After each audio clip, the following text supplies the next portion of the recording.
کیا سچ میں وہ 7 سال کی عمر میں حافظ قرآن بنے تھے؟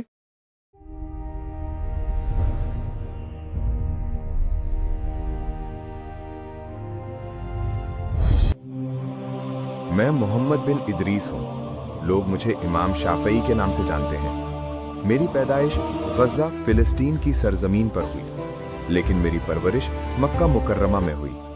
میں پیدا ہوتے ہی یتیم ہو گیا تھا۔